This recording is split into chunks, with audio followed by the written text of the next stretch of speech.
Welcome back to my channel. I'll be covering summer signings in this particular video, highlighting some of the best ones as we go along, but also a few different ones that I haven't really mentioned in previous podcasts. They could offer some great value or perhaps be mega differentials, but they might not be my favorite options per se, but I will be talking about this in every single pick, highlighting the key stats, ownership figures, you name it, so you're well prepared for Game Week 1, and I've provided extensive coverage on this channel, and I have been on holiday for a few days now, and the content has still been recorded and it's piling up, and there's still more headed your way for both FPL and UCL Fantasy over the coming months. Like this video, subscribe to my channel, and also the notification bell so you're always up to date with my content, whether it's for FPL or UCL Fantasy. And if you want to see a rating your teams video, then let me know down in the comment section below, and be sure to send your teams on Twitter, Instagram, Blue Sky. The links can be found in the description below, and you can also join my Discord server and send your teams that way with an image or by writing it out yourself. But there are many different ways to contact me and to build this great community. But let's get straight into this video discussing the best summer signings. A few of the players that I'll discuss today have been talked about before, so I'll keep it brief and focus more on the kind of newer picks, but Kelleher is one of my favourite 4-point family and goalkeepers, and he ranked quite highly in my best goalkeepers video overall, so I think he's definitely worth consideration, and on a bench boost, you might want to go for Kelleher when he faces Nottingham Forest away in Game Week 1. His ownership is incredibly high at 32.2%. He kept 4 clean sheets for Liverpool last season, made 27 saves in the Premier League when Alisson was injured, and also saved a penalty, not just in the Prem, but also in the Champions League to deny Kylian Mbappe, of all people, and he delivered 45 FPL points. So he's one of my favourite goalkeepers, and the same goes for Petrovic at the exact same price tag, but his ownership is dipping. It's currently at 5%, and Bournemouth lost 4-1 against Man United, which does put me off a little bit, and I think Liverpool could do something similar when it actually matters in Game Week 1, but I still think Bournemouth can still offer a lot offensively with some of their assets like Semenyo, but defensively I would have less confidence in them, and maybe Kelleher is the pick over Petrovic, and that's something that could have changed over the last couple of weeks since I recorded the best goalkeepers video. But definitely don't rule out Petrovic or the Bournemouth assets just yet, even in that defensive line. But after Game Week 1, it gets much better for Bournemouth in terms of the fixtures. Next up, though, is Kepa Arrizabalaga, who will be the backup goalkeeper for Arsenal, but he was very impressive in the preseason games. He saved 3 penalties against AC Milan, but Arsenal missed so many that they still lost the penalty shootout despite winning the game in normal time. And I think Kepa's been one of the shining lights of preseason, as Arsenal were doing fairly well results-wise until that 1-0 loss against Tottenham, and we'll see how they do in the Emirates Cup against some Spanish teams. But Kepa did have a bit of an injury problem, and that's why he missed out of the squad against Tottenham Hotspur. He wasn't even on the bench, but he should be back very soon. The same goes for Timber, Calafiori and Gabriel, according to Mikel Arteta. And Kepa was great for Bournemouth last season, keeping 8 clean sheets, making 97 saves, and also accumulating 7 bonus points. And I think the changes to the BPS, the bonus point system, didn't help the goalkeepers whatsoever. So hopefully the tweaks they've made for the upcoming campaign will help the likes of Kepa and all these goalkeepers deliver some healthy returns and a lot of bonus points when they actually get game time. So with Kepa, expecting to play in the Carabao and FA Cup competitions, but not in the Premier League just yet. But there's still another goalkeeper to talk about, in fact 2 more, and Trafford is one of them. He signed from Burnley, and he could be the number 1 goalkeeper for Man City. He was given that shirt number, of course, but Ederson could still be first choice in Game Week 1 against Wolves away, and Trafford over the course of the season could establish himself and then take that number 1 spot for good, and long term he is going to be the main goalkeeper for Man City. There's no doubt about it. He kept 29 clean sheets for Burnley last season with some record-breaking numbers defensively under Scott Parker. 16 goals conceded, 88 saves, and he also saved 2 penalties out of 2. So some of the goalkeepers I'm discussing here today have some really good penalty saving records, and that will help them gain additional points for saving a penalty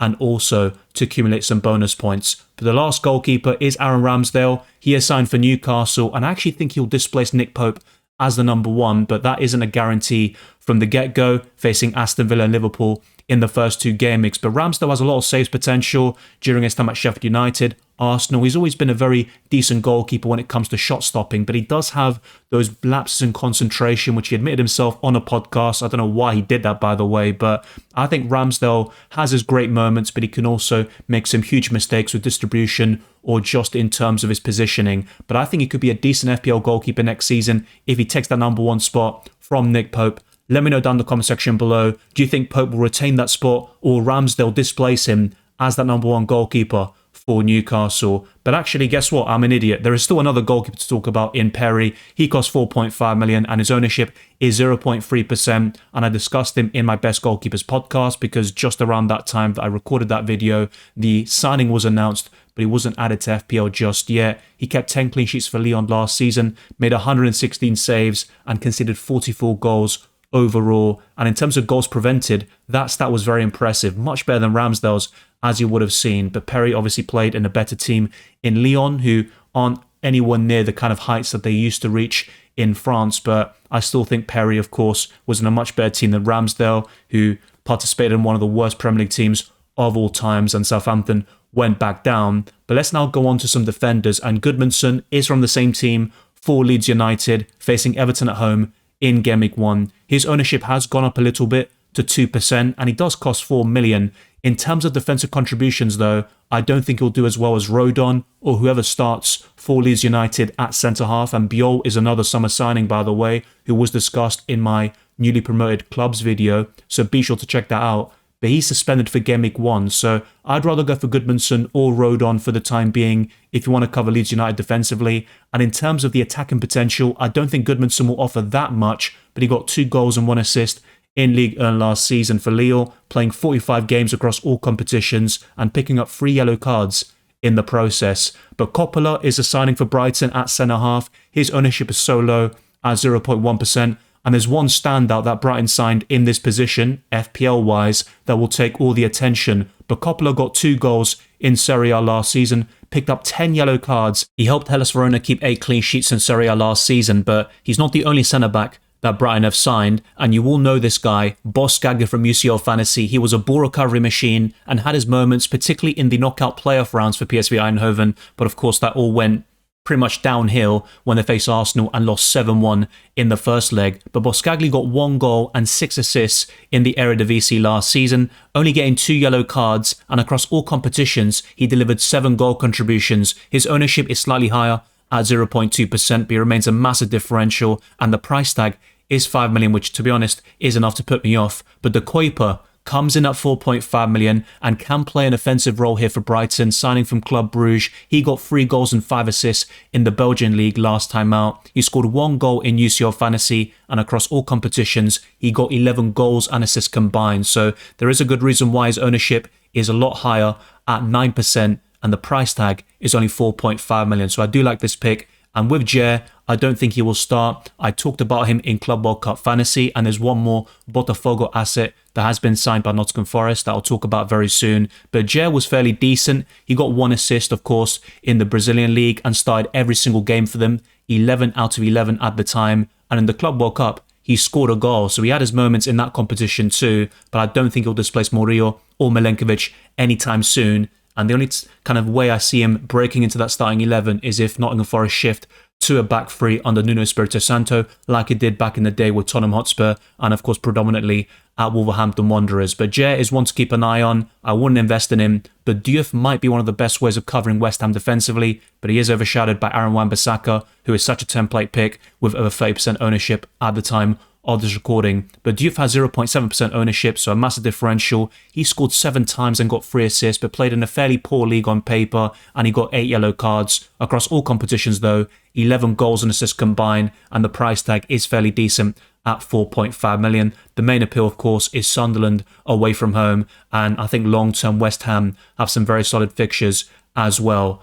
Next up though is Truffert, another left back so to speak, and his ownership is dipping, and it's currently at 1.5%. He got 2 goals and 2 assists last season, created 5 big chances, which isn't great, but the numbers are quite similar to Milos Kerkez in terms of expected assists and big chance created, and he got 3 yellow cards. So Truffert could be a decent replacement for Milos Kerkez, but I just think the Cherries have lost so many key players, and Justin Kluivert is currently rumoured to, leave the club and go to clubs like Roma. So let's keep an eye out for that situation, but Bournemouth have definitely been picked apart in that defensive line, and it might not stop there, and it will spread across to other positions. Aït-Nouri, of course, is a big name signing from Wolves to Man City. We all know him and what he can do in FPL, and typically he is quite injury prone, but last season he started 37 games for Wolves and he got 46 key passes, 7 assists, 4 goals, and his ownership has dipped a little bit. It's currently just under 25%, but he's still template at 6 million. So he might be the best way of covering Man City defensively now. It used to be Gvardiol, and there was no doubt about it, but he might actually drop out of the side at times, and he is playing a lot at centre-half now. We saw that in the Club World Cup, where he didn't even start most of the games. So let's keep an eye out for that situation. But Aït-Nouri is probably the best way of covering Man City defensively, and Gvardiol would be a close second. Are they worth 6 million though? That remains to be seen. But I think Frimpong will start most games for Liverpool, even though Bradley offers very decent competition in the right back spot, and he could get a few starts from Frimpong. But I think the Dutchman is used to playing as a right wing back with this defensive free formation, 3 centre-backs, and then the 2 wing-backs being really high up the pitch. And Frimpong has impressed in pre-season with some goal contributions already. He got 5 goals and 6 assists in the Bundesliga last time out, with 5 assists in the Champions League, so he was covered in UCL Fantasy as well, and he was really good for me from time to time. And across all competitions, 17 goals and assists combined, which is incredible for a full-back or wing-back in this case, and the price tag is justified at 6 million. So Frimpong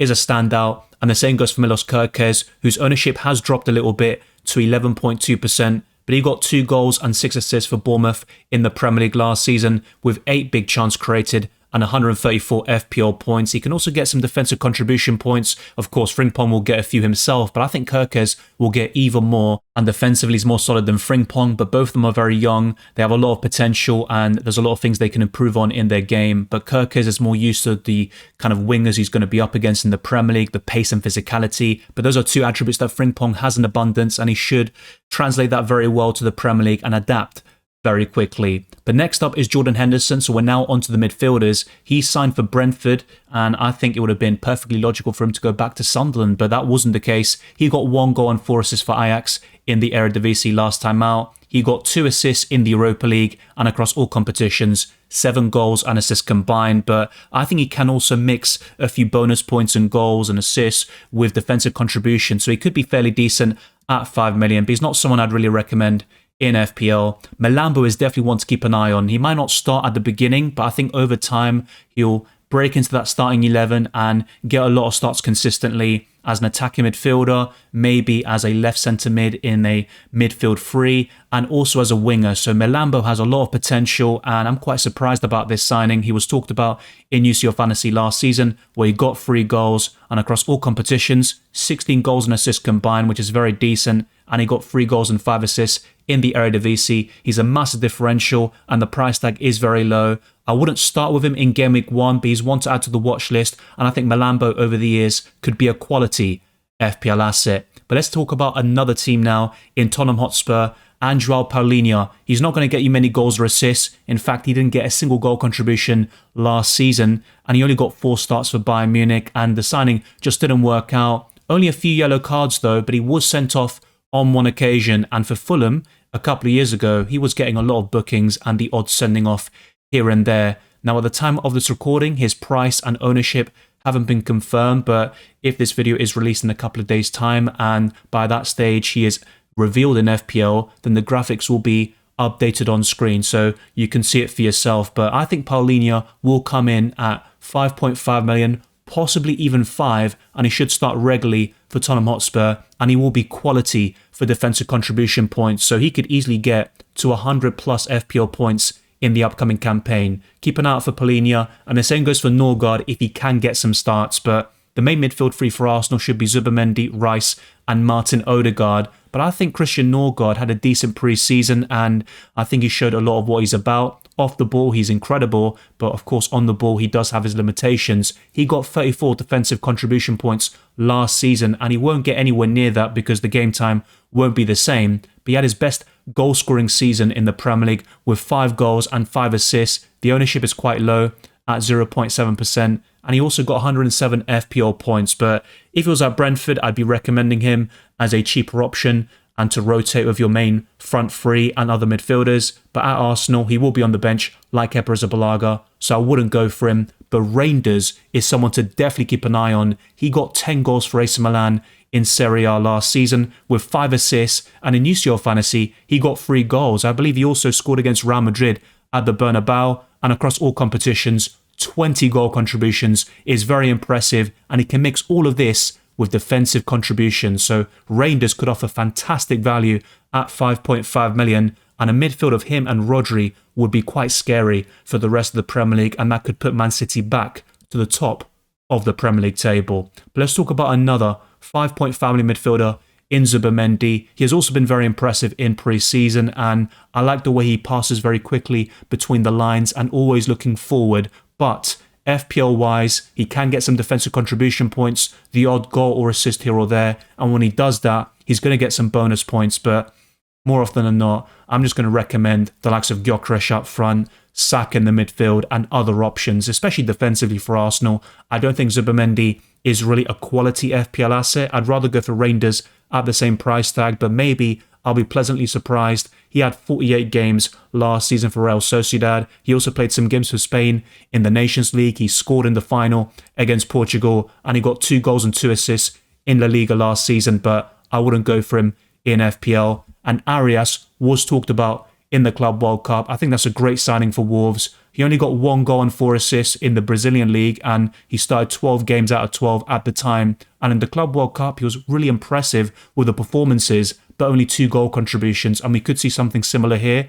where he looks really good on the eye. He makes a lot of dribbles and creates chances, but doesn't get enough goals or assists to justify that 5-point family and price tag. But it's still very cheap, and it's more exciting owning Arias than a defensive midfielder like Zubimendi or Joao Paulinho. But next up, it's Kudus, a right winger for Tottenham Hotspur who signed from West Ham, and obviously the Hammers fans are absolutely furious. But it's worth mentioning with Tottenham Hotspur that James Maddison has a serious injury. This was confirmed by Thomas Frank in their 1-1 draw against Newcastle, so hopefully he gets well soon. But he was sobbed on for Tottenham, and then it was sobbed off shortly afterwards, and it looks like a very bad injury. But Mohamed Kudus is the best Spurs midfielder on paper, and he hasn't had that many goal contributions in pre-season, to be honest, and he was quite poor for West Ham last season with 5 goals and 4 assists, but the shot volume is always very impressive with 75 shots last season, 106 FPL points, and he was even better in his debut West Ham campaign. And for Ajax, he was one of the most exciting wingers in world football. His ownership is 26.7%,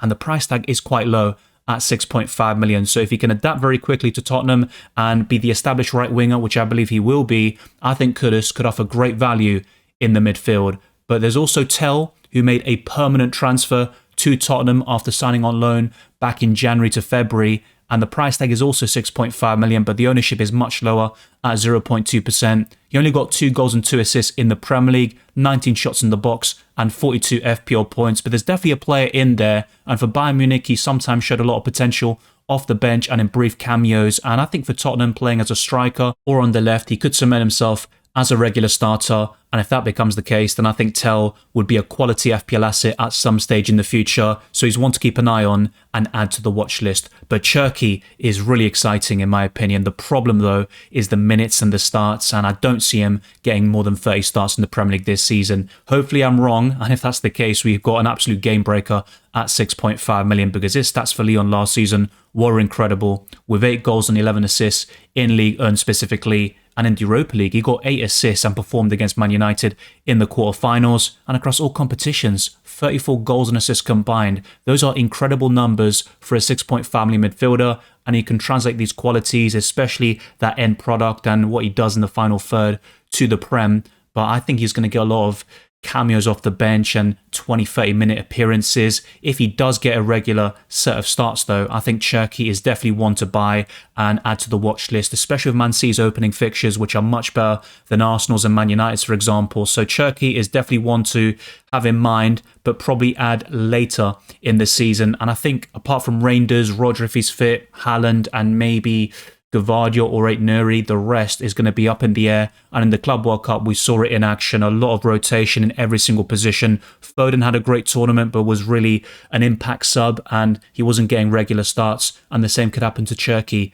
in FPL next season. And Esteval was also quality in the Club World Cup. He got a lot of Player of the Match awards, or whatever the hell they called it back then. And in terms of what he can do in the Prem, I don't think he's going to start regularly at the moment, but he only got 3 assists in the Brazilian league in around 10 to 11 games and no goals whatsoever. But across all competitions this season, he got 17, which is still fairly impressive, and only 1 goal in the Club World Cup. which came against Chelsea, and he was celebrating like absolute mad, but then he lost the game, and now he's back there. He's joined Chelsea officially, and let's see what he can do in the Premier League. But he's so young, I think he'll be eased into things by Enzo Maresca and get the occasional start. I believe most of them will be in the Carabao and FA Cups, so that's where we can monitor Esteval and his progress, and let's see if Chelsea ruin another young player. But of course, there have been some gems here and there, like Cole Palmer from a couple of years ago, and Esteval could be another. So it depends on the way you look at it, but at this moment in time, Joao Pedro will be the main striker, Pedro Neto on the left, Palmer on the right, and Enzo Fernandez as the attacking midfielder. We could see Gittins, for example, in the fold and the mix and starting in that team, and Palmer shifts centrally. So there are many different ways Chelsea could set up, and they are linked with Xavi Simons. They are going to complete the signing of Hato in that defensive line, so that's somebody else you might want to consider in that position. But Esteval won't be a starter. I think Gittins has a better chance. He got 8 goals and 3 assists in the Bundesliga last season, with 4 goals in UCL Fantasy and 17 goal contributions across all competitions. His ownership is 0.3% and the price tag is 6.5 million, just like Esteval. And Chelsea have brilliant fixtures overall, but they did sell Madueke to Arsenal for 52 million overall, so I think the base fee was 47 million, and Arsenal just keep signing these players from Chelsea. I think the 5 million signing of Kepa is good business, but Madueke, that remains to be seen. I think he has potential, and he is definitely an exciting player to watch at times, and the shot volume is very impressive with 80 in the previous campaign. He scored a hat-trick against Wolves in Game Week 2 last season, and a lot of people were flocking to him at the beginning of that campaign, but let's see how he does at Arsenal. He hasn't played a single minute for them so far. He wanted to get going in Singapore and Hong Kong, but the club told him to rest because he did feature in the Club World Cup. But he will participate in the Emirates Cup, and he's going to be back in training on Monday, the 4th of August. At the time of this recording, of course, it's a little bit before that, but Madueke, I think, could be a quality signing for Arsenal and prove the haters wrong, but it's going to be very, very tricky to tell. And of course, there's going to be a lot of speculation, a lot of criticism and doubt. Let's see if Madueke can prove people wrong and perform from the get-go. I think he's going to start for Arsenal as the main left winger. That's the way I see it. And they're looking to sign one more attacker in Eze, who'd probably play in a central role and compete with Odegaard, or be the left centre mid. And Arsenal could change things a little bit with their formation and tactics. And I think they need to, in order to be more direct and feed the likes of Gyökeres those chances. And they just can't keep playing the same way and being so predictable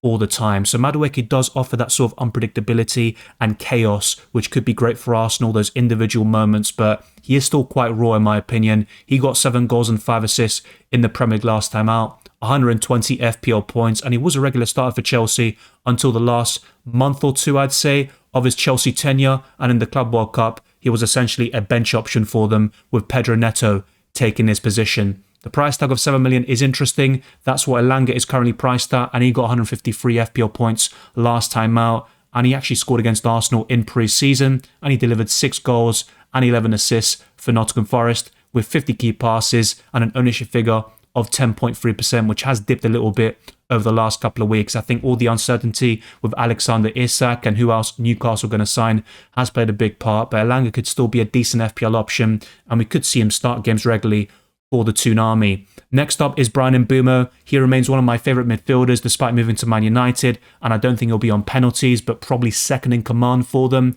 And Bruno Fernandes is the type to share them anyway, so we could see Mbeumo take a penalty or two quite early on in his United career, especially if he's struggling to score goals. But he got 20 last season for Brentford in the Premier League alone, with 9 FPL assists, 22 big chances, and 236 FPL points. Only Mohamed Salah outscored him, and United have terrible fixtures, but Game Week 3 looks really appealing against Burnley at home, and Mbeumo did score against Arsenal in a home fixture for Brentford back in January, so he can definitely produce against the biggest and best clubs in this country, and his record against Fulham is fairly decent too. So I think Mbeumo is a quality option, and the same goes for Matheus Cunha, who is accustomed to playing in this 3-4-2-1 formation that Ruben Amorim loves to utilise at Sporting and now Man United, and I think Cunha could adapt very quickly as a result, but it's difficult to separate him and Bryan Mbeumo. I just think the formation factor could actually lean towards Cunha being the better FPL asset, but Mbeumo would be higher up in terms of penalties, and I think he'll get more big chances and score more goals than Cunha, but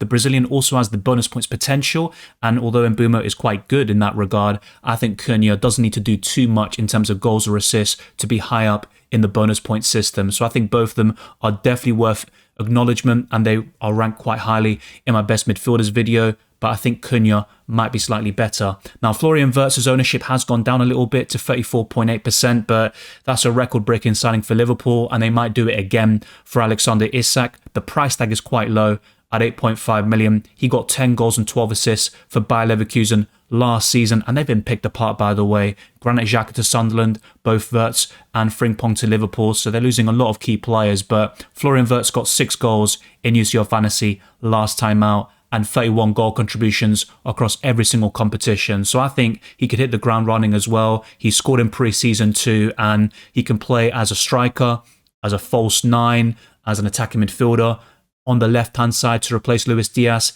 and in the midfield, of course. So I think Wirtz will be a quality signing for Liverpool. There's no doubt about it. And with Broja, I provided a graphic in my promoted clubs video, but that signing has been confirmed. And we're just waiting for that to be finalised in FPL with the official price and ownership, but I do expect him to be in and around 5 to 5.5 million, and I think he'll be a massive differential, so he might be one to keep an eye on. But Fleming was the main striker for Burnley last season, and this is a permanent transfer from Chelsea. He didn't score a single goal for Chelsea last season in the Premier League, no assists, and started 4 games across all competitions as well. 0 goals and assists combined, but the minutes, of course, was a big factor. And I think Broja will get plenty of game time at Burnley, of course. But next up is Igor Jesus, so we're well into the forwards now.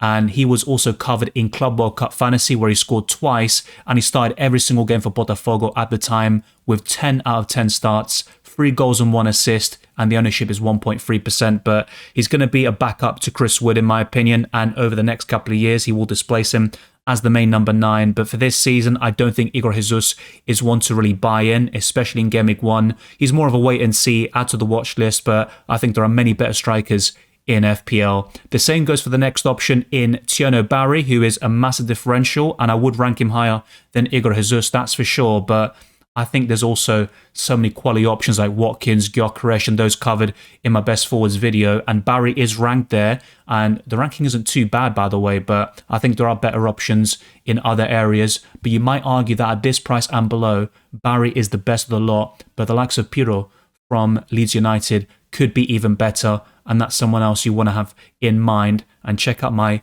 newly promoted clubs video for the full analysis of Leeds United, Sunderland, and Burnley assets as well. But Barry is a decent option, and the same goes for Callum Wilson, who has signed for West Ham United, and I do expect him to come in at 6.5 million, possibly even 6 million. His injury record is terrible, but if he can stay fit for 5 or 6 games, he could be a decent option in sort of bursts, so to speak, and he should be the number 1 striker over Fulkrug, in my opinion. They might even start at the same time in certain cases, but Jarrod Bowen is out of position, of course, in FPL. He is classified as a forward, but he plays as a right winger. Of course, that would be like Mohamed Salah, having the same sort of reclassification as well, you could say. But Wilson didn't score a single goal, and he didn't provide a single assist in the Premier League last season. Only 2 starts, 19 FPL points, and I think he scored once in one of the cups. I think it was an FA Cup game, but Callum Wilson is actually a prolific goal scorer during his time at Bournemouth and Newcastle, but he just hasn't been able to stay fit throughout his career.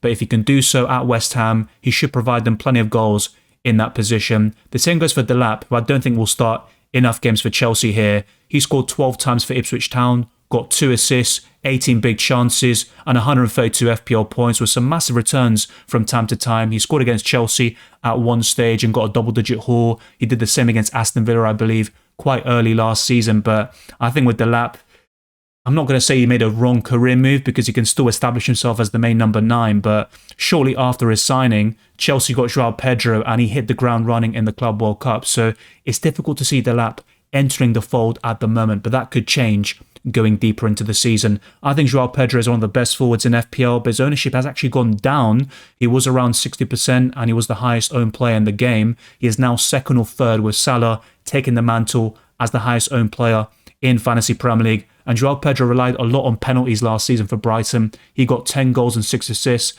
17 big chances, a lot of bonus points, and 126 FPL points overall. But apart from Palmer, I think Joao Pedro is the best way of covering Chelsea offensively, and you could argue across all positions as well, even over Robert Sanchez and their defenders. Ekitike also comes in at 8.5 million. His ownership is 4.7%. He scored 15 times for Frankfurt last time out with 8 assists, 4 goals in the Europa League, which includes one against Tottenham Hotspur in the quarterfinals, and across all competitions, he got 34 goals and assists combined. But if Liverpool sign Isak, Ekitike's appeal definitely reduces big time. He could be shifted to the left, and of course Isak can play there as well, but Isak would definitely take the limelight and the bulk of the big chances, not to mention Mohamed Salah on the right. So the dynamics of that Liverpool attack could well change with so many new signings, and on paper, it looks much better. If you sell Diaz and get Isak, that's a massive upgrade, but they do play in different positions, and I think Wirtz is just a massive quality signing, a statement, of course,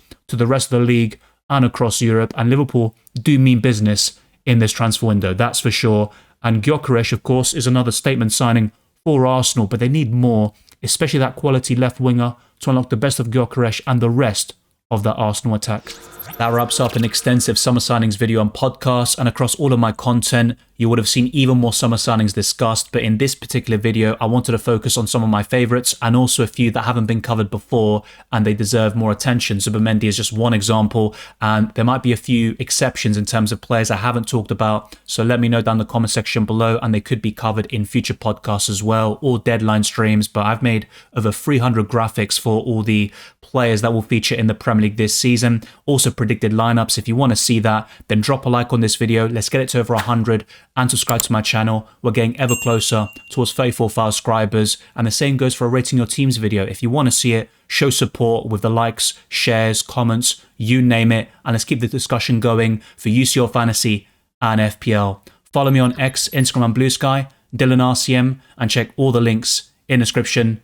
My Patreon and the Championships, further access to my videos, marks many other perks, the Discord server, FPL League and Spotify can also be found in the description. I'll see you very soon for even more podcasts for FPL and UCL Fantasy, and keep your eyes peeled for the Game Week 1 deadline stream.